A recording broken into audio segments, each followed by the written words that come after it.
아무래도 인위적으로 검색 순위를 올리다 보니 많은 법적 문제가 발생할 수 있다. 임직원을 이용한 구매 후기를 작성하면 위계에 의한 고객 유인에 해당될 수 있다라고 명시된 문서들이 발견이 되었습니다. 현장 조사 갔을 때 보통 그거는 다 숨기거나 마룻바닥 밑에 파고 묻거나 그러는데 쿠팡은 그렇게는 못했나 봐요. 네. 쿠팡과 공정거래위원회가 이례적으로 매우 날카롭게 대립하고 있는 것 같습니다. 과거 같으면 별 이야기 없이 나중에 법적 절차를 밟읍시다 할 만한 공정거래위원회도 이번에는 구체적으로 조목조목 반박을 하기도 하고 발표를 하기도 해서 바깥에서는 아주 관심이 뜨거운 사안인데요. 오늘은 공정거래위원회 시장감시국 서비스업 감시과의 이영희 사무관님 모시고 쿠팡과의 이슈를 좀 이야기를 나눠보겠습니다. 어서 오세요. 네, 안녕하세요. 네, 이 업무를 직접 담당하고 조사도 하셨다고 들었어요? 네, 맞습니다. 예, 뭐 바로 여쭤보죠. 쿠팡이 뭘 잘못한 걸로 판단을 하신 거예요? 이번 조치의 대상이 된 위계행위는 크게 두 가지가 있습니다. 그래서 첫 번째는 쿠팡이 상품 검색 순위 알고리즘을 조작해서 자신이 판매하는 PB 상품과 직매입 상품을 검색 순위 상위 1위, 2위, 3위에 고정 노출한 행위이고요. 쿠팡은 이런 방식으로 19년 2월부터 현재까지 최소 6만 4천여 개의 자기 상품, 직매입 상품과 PB 상품입니다. 을 검색 순위 상위에 고정 노출한 행위가 있었습니다. 쉽게 말하면 팔면 많이 남는 제품들을 검색 상위에다 넣었다. 네. 그리고 두 번째는 임직원으로 하여금 PB 상품에 긍정적인 구매 후기를 달게 하고 높은 별점을 부여한 행위인데요. 쿠팡은 이런 방식으로 19년 2월부터 현재까지 2,200여 명의 임직원으로 하여금 최소 7,300여 개의 PB 상품에 7만 2천여 개의 구매 후기를 작성하고 5점 만점에 평균 4.8점을 부여해서 PB 상품이 검색 순위 상위에 노출되기 유리하게 하였습니다. 임직원들이 댓글을 달았다. 네. 구매 후기를. 네. 그래서 쿠팡 측이 나와 있으면 저는 중간에서 그냥 심판만 보면 되는 일인데 쿠팡에서 오늘 안 나오셔서 그쪽 입장에서 좀 질문을 드려보면 우리는 슈퍼마켓 같은 그런 온라인이다. 진열을 어떻게 하고 뭐 잘 팔릴 만한 곳에 어떤 물건을 갖다 놓는 거는 그건 슈퍼마켓이 알아서 할 일이듯이 이것도 우리가 알아서 할 일이지 이것까지 뭘 어떤 식으로 해라라고 하는 건 좀 과도한 간섭이나 규제 아니냐 하는 반발이 있을 수 있을 것 같습니다. 이제 저희 공정위도 공정한 수단을 이용해서 PB 상품을 추천하거나 검색 순위에 노출하는 행위 자체가 문제가 된다고 본 것은 아니고요. 이번 조치도 PB 상품의 개발이나 추천, 판촉에 대한 직접적인 규제가 아니라는 점을 밝힌 바 있습니다. 그래서 쿠팡의 이런 행위들이 문제가 되는 건 크게 두 가지로 설명을 드릴 수 있을 것 같은데요. 첫 번째는 쿠팡이 가지는 독특한 지위와 관련된 것입니다. 쿠팡은 온라인 플랫폼을 운영하는 운영자이자 자기 상품을 판매하는 판매자로서의 이중적인 지위를 가지고 있습니다. PB 상품도 팔고 남의 상품도 팔고. 네네. 그래서 쿠팡의 온라인 쇼핑몰에는 쿠팡이 판매하는 직매입 상품과 PB 상품도 있고요. 입점업체가 판매하는 4에서 5억 개의 중개 상품이 있습니다. 쿠팡은 이런 중개 상품의 거래를 중개하는 지위를 가지면서 동시에 자기 상품을 판매하는 이중적인 지위를 가집니다. 사무관님 그 부분에서 편의점에 가도 편의점은 다른 회사가 만든 제품도 팔고 편의점 자체의 PB 상품도 팔잖아요. 항상 가면 편의점 PB 상품이 진열이 잘 돼 있어요. 뭐 저는 충분히 이해는 합니다. 그거 팔면 많이 남으니까. 그거 그냥 그러나 보다 하지 않았습니까? 그러니까 편의점이 PB 상품을 눈에 잘 띄는 곳에 진열한 것과 쿠팡이 자신들의 PB 상품을 상위에 노출시킨 거는 어떤 차이가 있다고 보신 거예요? 크게 두 가지로 생각할 수 있을 것 같은데요. 이게 PB 상품과 직매입 상품은 그 편의점 혹은 쿠팡 자신의 상품이라는 점에서 동일합니다. 그러니까 판매 주체가 모두 판매자, 편의점과 쿠팡 모두 같고요. 근데 쿠팡에서 판매되는 중개 상품은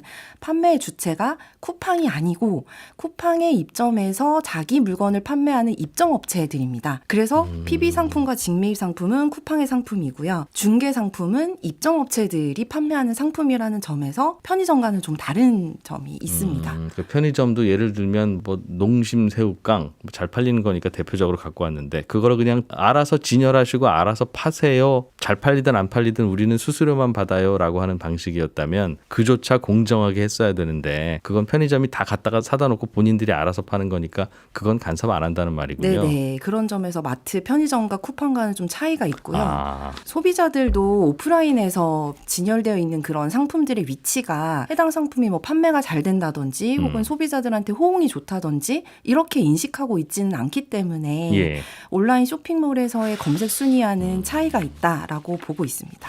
소비자들이 온라인 쇼핑몰에서 그게 쿠팡이든 아니든 검색해서 나오는 순위는 인기순, 잘 팔리는 순위라고 다들 생각하고 있다는 것에서 뭔가 문제의식을 가지시는 겁니까? 네네. 그래서 이번에 많은 언론 인터뷰에서도 소비자들이 검색 순위가 매우 잘 팔리는 상품 위주로 순서가 매겨진다고 생각을 했는데 이렇게 위계행위가 있었다는 사실을 알고 좀 속았다라는 반응들이 많았었거든요. 그러면 이게 앞으로는 그럼 그 공정위의 말이 맞다면 쿠팡은 이제는 안 그러겠습니다라고 하고 PB 상품이든 직매입 상품이든 기준에 따라서 정말 인기순에 따라서 하는 방법도 있고 아니면 그동안 소비자들이 착각하셨다면 저희가 이번 기회에 교정해 드릴게요. 이 순위는 많이 팔린 순위나 인기순만은 아니에요. 저희가 직매입 상품이든 혹은 PB 상품이든 저희가 생각해서 여러분들한테 도움되는 순위로 올려놓은 겁니다라고 다시 한번 공지를 하면 그거는 괜찮을까요? 이제 시정 조치의 구체적인 이행 내용과 관련된 것인데요. 예. 현재 지금 저희가 최종적인 처분이 나가지 않은 상태이기 때문에 아마 그런 점들도 많이 고려를 해서 쿠팡에 고지가 될 걸로 알고 있고요. 지금 이 자리에서 제가 구체적으로 맞습니다, 아닙니다 말씀드리기는 그럼 그조차도 다시 네. 한번 고민을 해봐야 된다는 말이죠. 왜냐하면 시정 조치는 굉장히 여러 가지 방식이 있을 수 있기 때문에 그런 점에 대해서는 많이 검토하고 있습니다. 알겠습니다. 어떤 게 초점인지 대강 이해가 됐고요. 임직원이 구매 후기 달았다. 라고 하는 것도 뭐 밖에서 보면 에이 뭐 그런 짓까지 했어라는 생각이 일반적으로는 들겠습니다만 쿠팡 측 이야기는 워낙 사람들이 안 다셔서 임직원도 소비자의 한 명이니까 진짜 써보고 그냥 단 거고 솔직하게 달았다. 나쁜데 좋다고 한 적은 없다라고 주장을 하고 있는 것 같습니다. 개별 구매 후기 내용 각각이 뭐 객관적이냐 주관적이냐 이거를 저희가 문제 삼은 것은 아니고요. 쿠팡이 조직적으로 PB 상품의 출시 초기에 임직원을 이용해서 구매 후기를 작성하게 하고 높은 별점을 부여했다라는 그 자체를 문제를 삼은 것입니다. 예. 왜냐하면 소비자들이 구매 선택을 함에 있어서 구매 후기는 매우 중요한 고려 요소인데 PB 상품의 인지도가 전혀 없었던 19년 초에 임직원으로 하여금 구매 후기를 작성하게 하였고 2년 동안은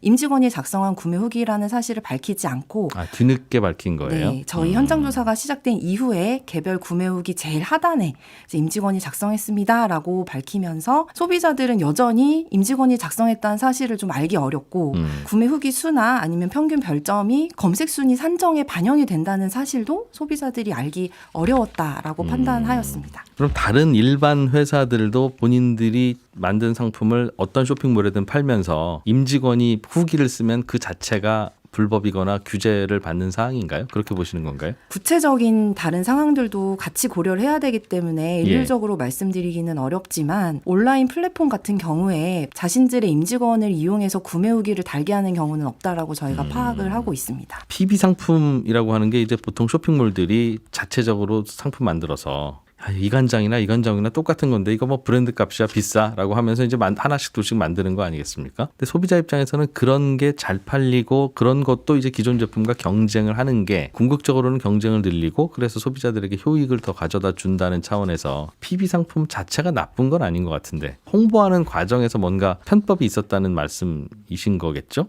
네, 맞습니다. PB 상품 그 자체에 대해서는 칭찬받을 만해라고 생각합니까? 저희는 이제 다양한 상품이 시장에 거래가 되는 것이 예. 이제 시장의 혁신 경쟁을 촉진하는 거라고 생각하고 있고요. 바로 그런 걸 촉진하는 게 공정위가 임무를 수행하고 있는 목표 중에 하나이기도 하기 때문에 예. 그거 자체를 규제하거나 금지하는 것은 아닙니다. 쿠팡은 이미 내부적으로 이런 일을 하는 게 불법 소지가 있다고 내부적으로도 스스로도 확인하고 걱정했던 흔적이 있다. 그런 적이 있다고 설명을 하시던데 내부적인 일을 어떻게 하셨어요? 공정위가? 저희가 이제 보통 조사를 하면 예. 현장 조사를 나가게 되는데요. 현장 조사에서 사업자의 많은 내부 자료를 보게 되고요. 그런 내부 자료에서 쿠팡 스스로도 아무래도 인위적으로 검색 순위를 올리다 보니 많은 법적 문제가 발생할 수 있다. 예. 뭐 임직원을 이용한 구매 후기를 작성하면 위계에 의한 고객 유인에 해당될 수 있다라고 명시된 문서들이 발견이 되었습니다. 현장 조사 갔을 때 네. 보통 그거는 다 숨기거나 마룻바닥 밑에 파고 묻거나 그러는데 쿠팡은 그렇게는 못했나 봐요. 뭐, 네.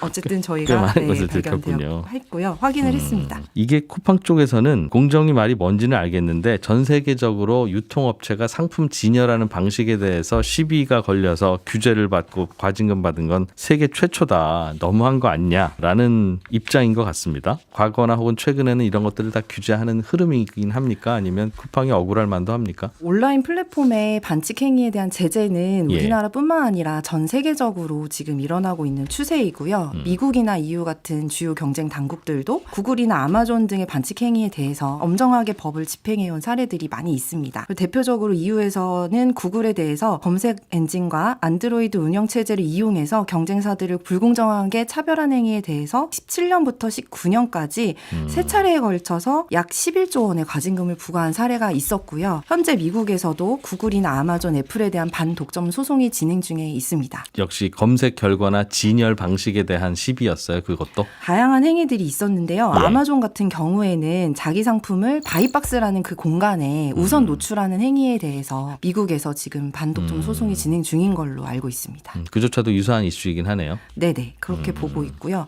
이제 공정위도 국내 사업자를 구분하지 않고 예. 이런 여러 가지 안드로이드 OS 사건이나 앱마켓 사건에 대해서 엄정하게 조치한 바 있고, 현재 알리나 테무, 구글 유튜브 등의 법 위반 사안에 대해서도 조사를 진행하고 있다는 점을 말씀드릴 수 있겠습니다. 이건 그러니까 꼭 1등 업체 아니라도 네. 한 10등 업체라도 똑같은 짓을 하면 똑같은 문제다 그런 말이군요. 네, 법 위반에 대해서는 구분이 없습니다. 그러니까 이게 이른바 그 플랫폼 역할을 하는 업체들만 고민해야 되는 문제인지 네. 그냥 일반 쇼핑몰도 마찬가지인 건지는 후자 쪽이란 말씀이죠. 네네. 이번에 맘먹고 조사한 것 같다. 업계에선. 공정위가 이렇게 화내는 건 처음 봤다는 이야기도 있긴 있더군요. 이게 꽤 공정위 내부에서는 의미 있는 사건으로 그 안에서도 그렇게 생각하고 있어요. 어려웠어요? 조사나 이런 게? 어려웠습니다. 특히 더. 네. 과거에도 플랫폼 사업자들에 대한 여러 조치들이 있었는데요. 쿠팡 같은 경우에는 워낙에 소비자들의 일상생활과 밀접한 플랫폼으로 자리 잡고 있었기 때문에 이런 소비자들의 합리적인 선택권을 보장하고 또 유사한 다른 온라인 쇼핑몰 시장에서의 공정하고 투명한 알고리즘 운영해야 된다라는 필요성에 대한 경각심을 일깨워줬다라는 점에서는 의의가 있다고 생각이 되고요. 하지만 저희가 뭐 특정 업체에 대해서 조사를 하기 위한 결과였다라고 보기보다는 그런 온라인 쇼핑몰을 포함한 모든 플랫폼 시장에서의 공정한 거래 질서 확립을 위한 공정위의 노력의 일환이었다, 이렇게 봐주셨으면 좋겠고요. 이제 앞으로도 공정위는 이제 국내 사업자 차별 없이 네. 열심히 소비자를 기만해서 공정한 거래 질서를 훼손하는 행위에 대해서는 지속적으로 모니터링하고 법 위반 혐의가 있을 경우에는 엄정하게 법 집행을 하겠다라고 말씀드리고 싶습니다. 다른 쇼핑몰에서도 유사한 상황이 벌어지면 그것도 다시 처음부터 조사 들어가고 이번에도 몇 년 걸렸다고 들었는데 그런 절차를 밟아야 하는 겁니까? 네네. 조사를 시작하게 되면 예. 사업자한테 통지를 하게 돼 있고요. 예. 그래서 현장 조사라든지 서면 조사라든지 진술 조사라든지 그 절차를 이런, 또 네. 진행해야 된다. 네네. 쿠팡과 똑같은 일이 벌어지고 있다 하더라도. 네, 왜냐하면 그게 똑같은 사안이라고 보기는 어렵고 사업자마다 또 개별적인 특수한 사안들이 있을 수 있기 때문에 예. 개별 건건마다 저희가 판단을 해야 됩니다. 이게 그냥 법으로 만들어 놓고 경찰 출동하고 할 수 있는 일이 아닌가 봐요. 네, 그렇습니다. 공정위 조사 과정에 대해서 기업들도 꽤 불편해하는 부분은 있는 것 같습니다. 좀 모호한 것 같기도 하고 법에 딱 이렇게 하면 잘못이다라고 하는 게 있지 않고 이제 그 개념 자체가 좀 모호한 느낌이 드나 봐요. 기업들 입장에서는. 조사하다 보면 그래 그런 면도 있겠네 싶으세요? 아니면 무슨 그런 소리를 하고 있어? 라는 쪽입니까?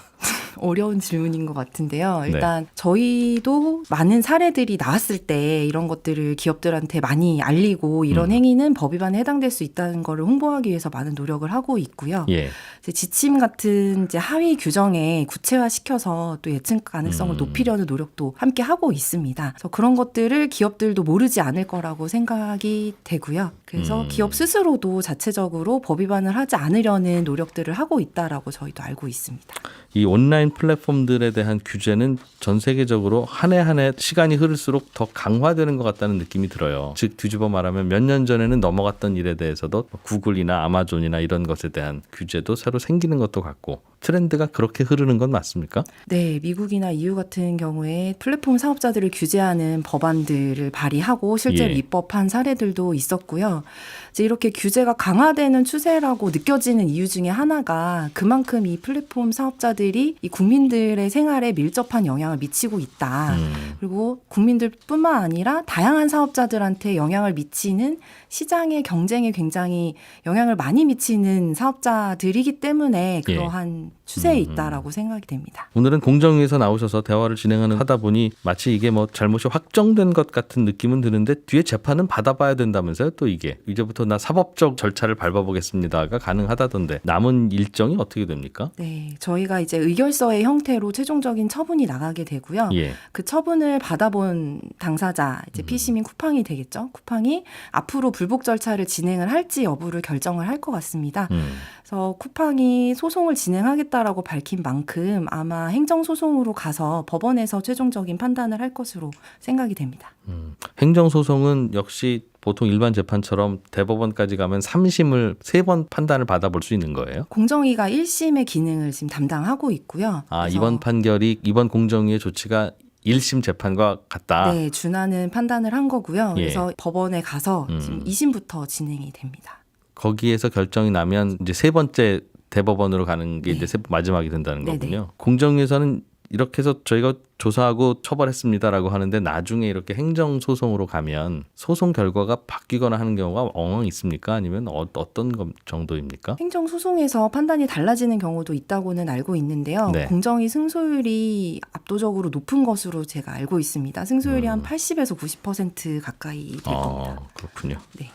알겠습니다. 이게 그럼 최종 확정되는 것은 사법 절차가 어떻게 진행되느냐에 따라 거기에 따라 다르겠군요. 네네. 우리는 가끔 이제 경찰이나 혹은 검찰이 어떻게 일하는지는 대충 이런저런 얘기를 듣기도 하고 또 영화에서도 가끔씩 이제 막 어두컴컴한 지하실도 나오고 막 그러기도 하는데 압수수색 뭐 하라고 하면 박스 들고 다니는 것도 우리도 보고 공정거래위원회는 조사를 어떻게 하고 하는지 혹은 뭐가 애로점이고 뭐가 또 어떤 게 무기이고 어떤 게 힘든지 잘 몰라요 사실은. 인터뷰에 나오시지도 않은 편이기도 하고 조사 과정은 보통 어떻습니까? 좀 전해주실 말이 있어요? 아니면 또 이런 거 알려주면 기업들이 대응하니까 또 얘기 못하는 것도 있을 텐데. 임의조사라고 해서 예. 기업들의 협조를 받아서 조사를 진행을 해야 되고요. 강제 수사권은 없어요? 네네. 법적으로 임의조사권을 가지고 있습니다.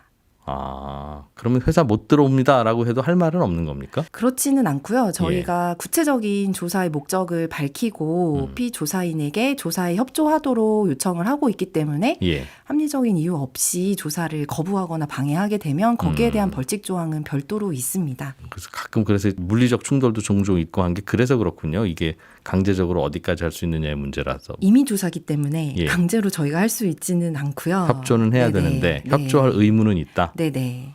그럼 되게 뭐하네요. 그러니까 안 열어줘도 안 되고 일단 열라고 강제할 수는 없다. 보통은 조사 개시에는 협조를 많이 해주시고요. 그 이후에 이제 조사의 범위와 목적에 맞는 자료인지 여부에 대해서 의견을 네. 많이 주시는 편입니다. 아, 요런 자료 좀 갖고 오세요. 그러면 아니 그것까지 왜 달라고 합니까? 이런 식으로. 네네. 저희가 이제 공문에 다 써져 있거든요. 어떤 행위에 대해서 조사를 진행한다. 어떤 예. 목적으로. 그러면 사업자 입장에서는 충분히 설명을 하실 수 있습니다. 네. 네. 오늘은 쿠팡과 관련한 조사를 담당하신 이영희 공정거래위원회 사무관과 함께 이슈에 대한 공정위의 입장 들어봤습니다. 인터뷰에 응해주셔서 고맙습니다. 여기서 네. 저희는 마무리하죠. 감사합니다. 감사합니다.